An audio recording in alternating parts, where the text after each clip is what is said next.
बुद्धं नमामि।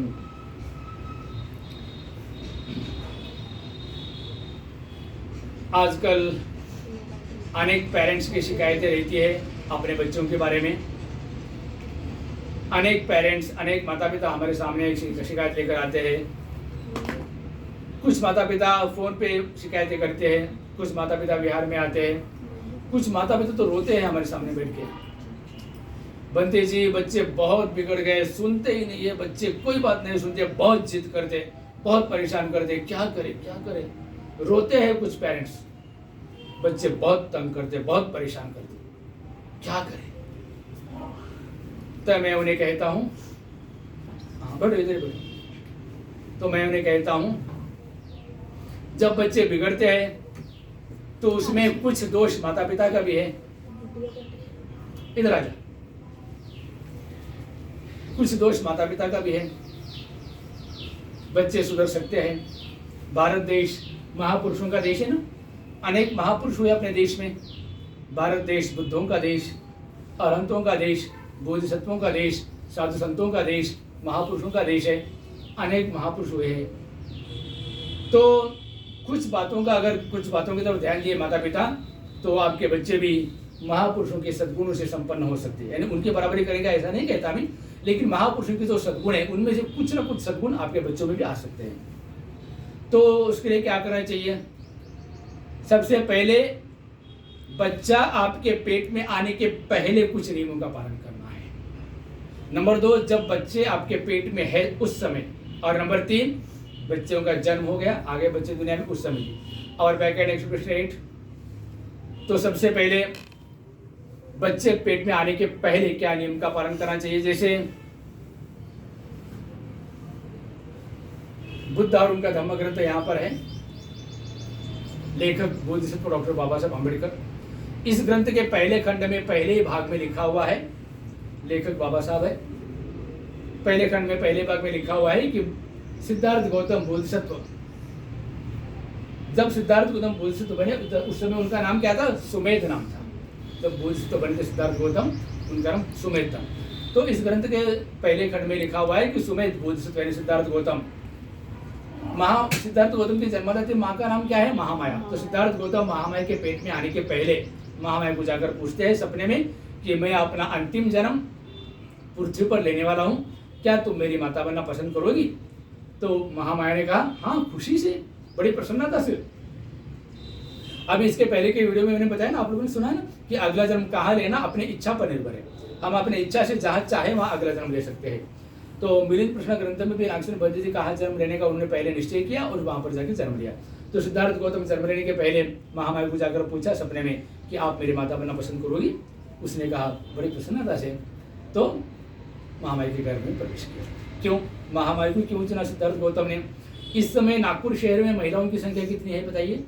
पूरे महाराष्ट्र में कितनी है महिलाओं की संख्या? पूरे भारत देश में और पूरे दुनिया में कितनी सारी महिलाएं हैं? करोड़ों में। दुनिया में तो अरबों में, पूरी दुनिया में अरबों में महिलाओं की संख्या। इतनी सारी महिलाओं में से महामाया को ही क्यों चुना सिद्धार्थ गौतम ने अपने माँ के रूप में? उसके 2 कारण है।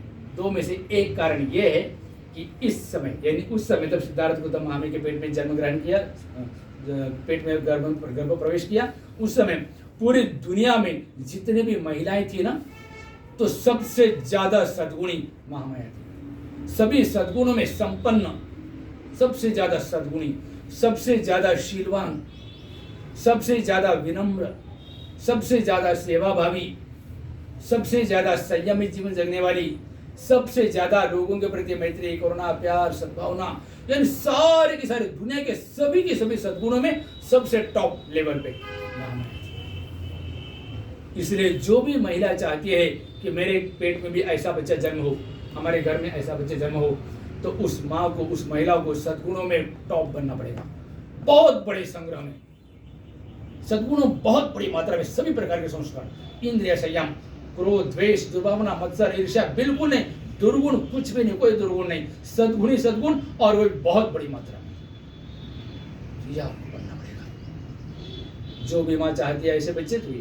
जैसे कोई किसान है, खेत में फसल के लिए खेत में काम करता है, तो अच्छी फसल आने के लिए क्या करता है? सबसे पहले जमीन भी अच्छा हो, बीज भी अच्छा हो। सही है ना। जमीन बहुत अच्छी है लेकिन बीज खराब है, सब फसल अच्छी आएगी। तो बीज बहुत अच्छे लेकिन जमीन खराब है, फसल आएगी अच्छी नहीं आएगी। समझो जमीन और बीज दोनों भी अच्छे हैं और दोनों भी अच्छे लेकिन उसे पानी नहीं मिला, धूप नहीं मिला, उर्वरक नहीं मिले, हवा नहीं मिला, रोशनी नहीं मिली, तो फसल आएगा अच्छा। जमीन बीज दोनों अच्छे रहकर भी नहीं आएगा। तो जमीन भी अच्छी, बीज भी अच्छी और बाकी सारी की सारी चीजें अच्छी चाहिए। तो जमीन यानी माँ, बीज यानी पिता, दोनों भी धर्म में परिपक्व होना चाहिए। तो पहले बताया सभी सद्गुण में, धर्म में सभी सद्गुण में श्रद्धावान कि उसकी माँ जो जन्म देने वाली महिला बहुत सद्गुण संपन्न होनी चाहिए। नंबर 2 उस महिला का पति वो भी सद्गुण, पहले नंबर पे माँ को रहना चाहिए। सिद्धार्थ गौतम की माँ महामाया, फिर उसके बाद महामाया का पति शुद्धोधन राजा, वो भी बहुत सद्गुणी, और फिर वो पूरा परिवार सद्गुणी। अगर आप चाहते हैं कोई भी जो लोग चाहते हैं कि हमारे घर में ऐसे महापुरुषों से ऐसे लड़के लड़कियां पैदा हो, तो उनको चाहिए कि पूरा का पूरा घर धम्म में हो जाए। अगर धम्म पूरी तरह से नहीं सीखे तो भी सारे के सारे सद्गुण में अव्वल हो जाए करके सभी लोग। और विशेषतः वो महिला जो उस बच्चे को अपने गर्भ में धारण करने वाली है, बहुत बड़ी मात्रा में सद्गुणों का भंडार होना चाहिए। तो एक ये बच्चा पेट में आने के पहले। नंबर 2 जब बच्चा पेट में है उस समय क्या करना चाहिए। आजकल के साइंटिस्ट कहते हैं और बुद्ध ने भी कहा, बुद्ध के समय अनेक लोग बुद्ध को आकर पूछते थे कि भगवान हम तो धर्म का अभ्यास कर रहे हैं, अरे बच्चा हम तो धर्म का अभ्यास कर रहे हैं लेकिन हमारे घर में बच्चे लोग हैं, छोटे छोटे बच्चे, इन बच्चों को कौन सी उम्र से धर्म सिखाना चाहिए, कौन सी उम्र से धर्म सिखाना है। तो बुद्ध ने कहा जब बच्चे माँ के पेट में है तभी से उन्हें धर्म सिखाओ। और आज के साइंटिस्ट भी कहते गर्भवती माँ जैसे रहने लगी कि बच्चे वैसे ही होते। जिसके पेट में बच्चा है, गर्भवती माँ अगर गुस्सेल है, गुस्सा गुस्सा गुस्सा, उसका बच्चा भी गुस्सेल ही पैदा होता है। गर्भवती माँ अगर डरपोक है, डरती डरती बहुत डरती, भयभीत भयभीत रहती है हमेशा, उसका बच्चा भी डरपोके डरने वाला है, डरपोके रहता है। गर्भवती माँ अगर झगड़े करने वाली, उसका बच्चा भी झगड़े करने वाला ही होता है। गर्भवती महिला खाने में ये चाहिए वो चाहिए, चटक पटक ऐसा वैसा टेस्टी टेस्टी, बच्चा भी वैसा होता है, जीभ का गुलाम होता है। गर्भवती महिला अगर श्रद्धावान है तो गर्भवती बच्चा भी श्रद्धावान होगा। गर्भवती महिला अगर मनोरंजन प्रिय है तो बच्चा भी मनोरंजन प्रिय होगा। गर्भवती महिला अगर नाच गाना डांस में उसमें रुचि है तो बच्चा भी वैसे ही पैदा होगा। तो जब बच्चा पेट में रहता है उस समय धम्म का अभ्यास करना चाहिए गर्भवती महिला को। घर के सभी लोग और उस महिला को बहुत धर्म का अभ्यास करना चाहिए, बहुत सारे सत्कर्म करने चाहिए, भिक्षु संघ की सेवा, अनेक अन्य सभी के सारे सत्कर्म बहुत बड़ी मात्रा में करने चाहिए।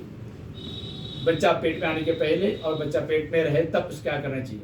अब बच्चे तो जन्म हो गया बच्चों का, बच्चे आगे पेट के बाद अब क्या करना चाहिए। अभी भी बहुत कुछ कर सकते हो।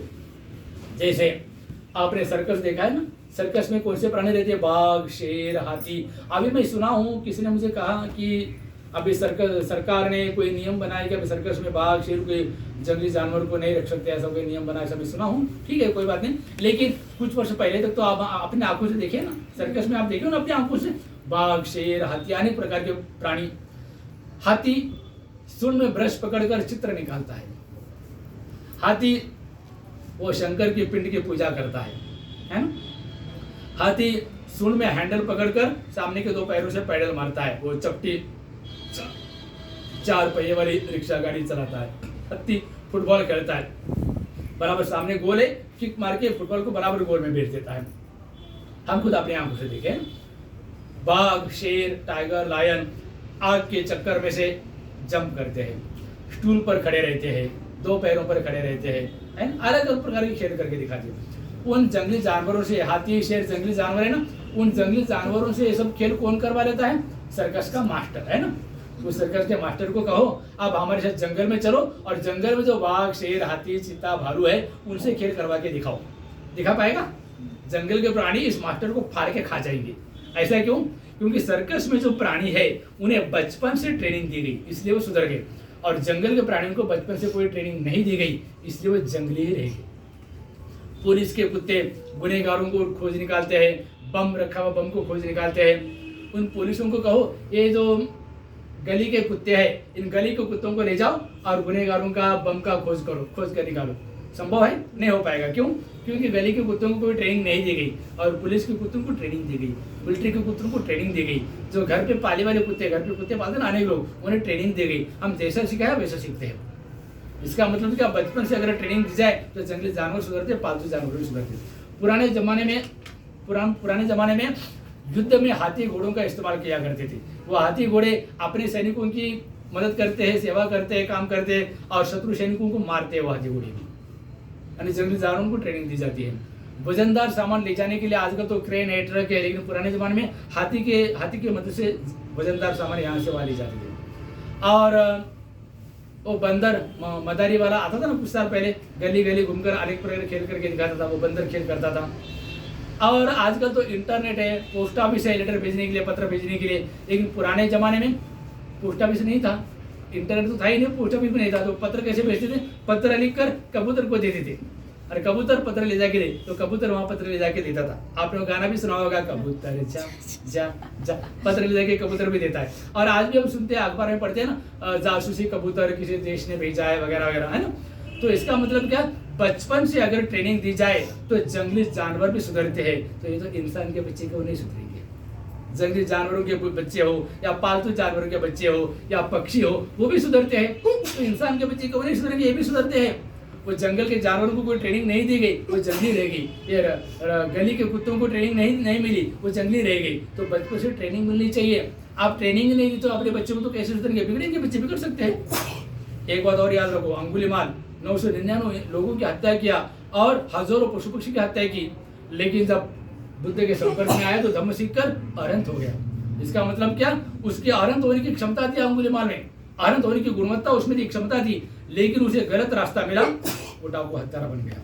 बुद्ध के समय की कुछ महिलाएं किशोर अवस्था से लेकर प्रौढ़ अवस्था तक देह व्यापार करती रही, प्रौढ़ अवस्था में बुद्ध के संपर्क में आई और धम्म सीखकर अरहंत हो गई। यानी अरहंत होने की उनकी क्षमता थी, लेकिन उन्हें सही मार्ग नहीं मिला, गलत मार्ग मिला, वो देह व्यापार करने वाली गणिकाएं बन गई। इसका मतलब क्या, जिनके अरहंत होने की क्षमता है वो लोग भी बिगड़ सकते हैं। अगर उन्हें सही रास्ता नहीं मिला, गलत रास्ता मिला, तो बुद्ध अरहंत या अरहंत होने की जिनकी क्षमता है वो भी गलत रास्ते जा सकते हैं, बिगड़ सकते हैं। तो अपने बच्चे बिगड़ गए तो उसमें क्या आश्चर्य, कोई आश्चर्य नहीं, बिगड़ सकते हैं बच्चे, बिगड़ सकते हैं, कोई आश्चर्य नहीं। लेकिन उन्हें ट्रेनिंग दी गई तो जंगली जानवर भी सुधरते हैं। तो माता पिता का कर्तव्य क्या है बच्चों के प्रति।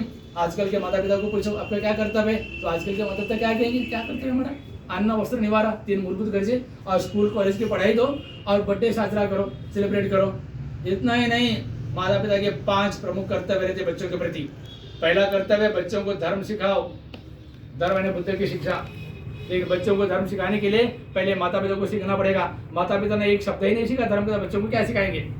बच्चों को सिखाने के लिए पहले माता पिता को धर्म सीखना पड़ेगा। एक माता पिता का पहला कर्तव्य, तो बच्चों पर धर्म का संस्कार दो। एक धर्म के संस्कार नहीं करेंगे तो बच्चे बिगड़ सकते हैं, बिगड़ने की संभावना को नकारा नहीं जा सकता, बिगड़ सकते हैं। और अगर धर्म सिखाएंगे तो बच्चे नहीं बिगड़ेंगे। तो पहला फर्ज है माता पिता का, पहला कर्तव्य। दूसरा कर्तव्य क्या माता पिता का, डिसिप्लिन। हर काम में डिसिप्लिन, डिसिप्लिन, डिसिप्लिन। कैसा बैठा है बच्चा, हर काम में डिसिप्लिन, हर काम में डिसिप्लिन, छोटे छोटे कामों में डिसिप्लिन। माता पिता में डिसिप्लिन है तो बच्चों में डिसिप्लिन आएगा। माता पिता में डिसिप्लिन नहीं है। अनेक घरों में देखते झगड़े चलते रहते माता पिता के, पति पत्नी के, गालियां देते, पति शराब पी के आता, दारू पी के आता, तंबाकू, खर्रा, गुटखा, बीड़ी, सिगरेट, न जाने क्या क्या, और घर में झगड़े, गालियां। क्या बच्चे क्या देख रहे बचपन से, उस वातावरण में बच्चे रहेंगे तो कहाँ सुधरेंगे।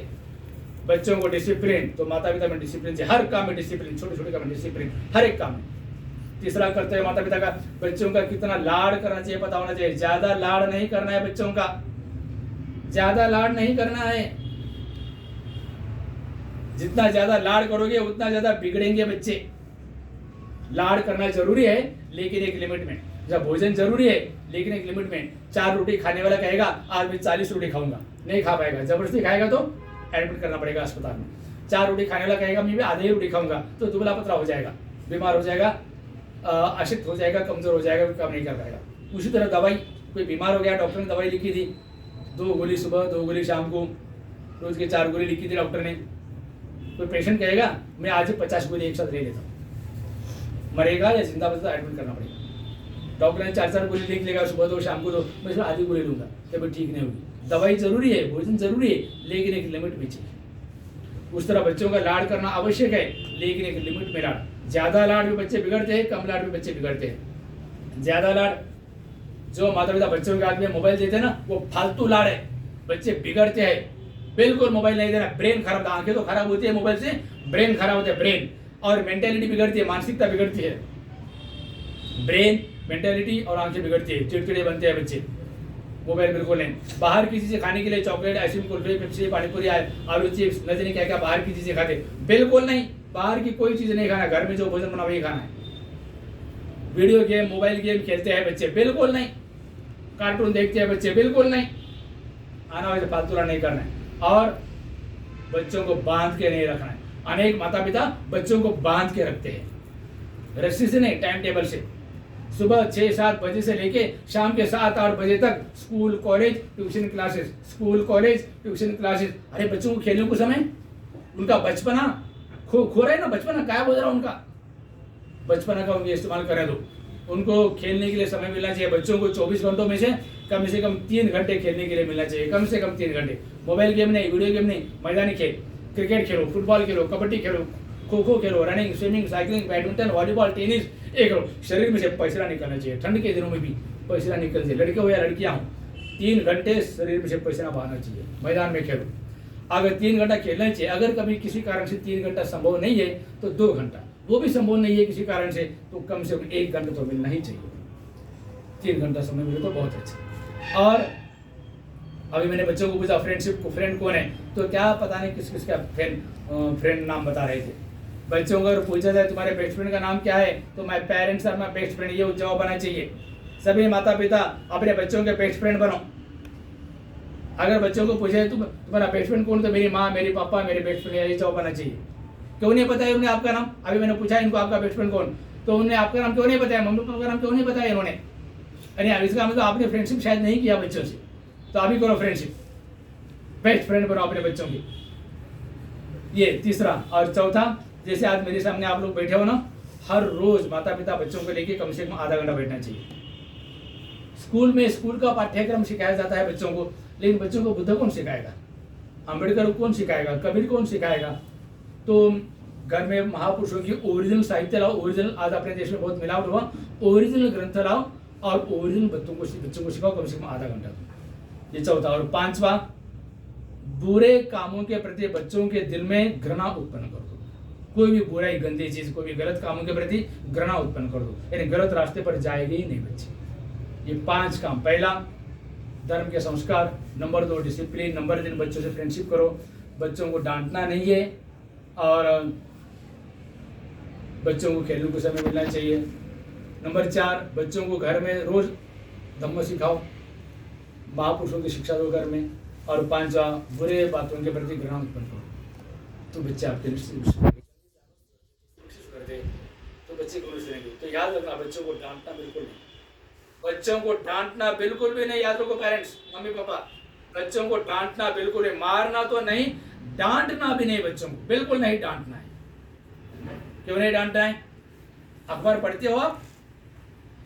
10-12 साल के बच्चे घर छोड़ के भाग गए, आत्महत्या कर लिए, माँ बाप ने डांटा इसलिए भाग गए। पेपर में आता ना, अखबार में।